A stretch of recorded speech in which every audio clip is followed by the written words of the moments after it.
أعوذ بالله من الشيطان الرجيم.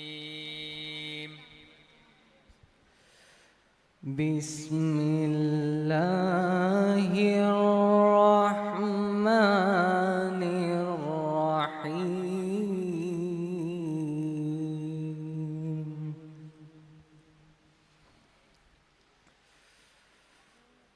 وكذلك أنزلناه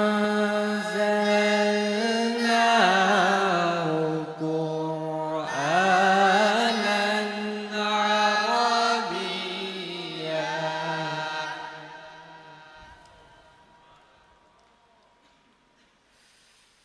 وصرفنا فيه من الوعيد لعلهم يتقون أو يحدث لهم ذكرا.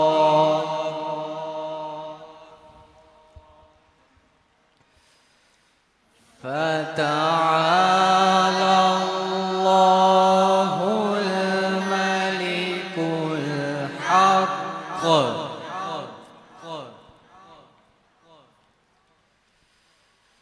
ولا تعجل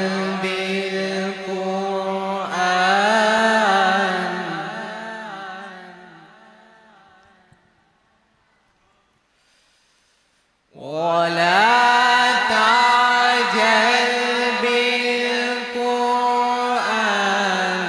من قبل أن يقضى إليك وحيه وقل رب زدني علما.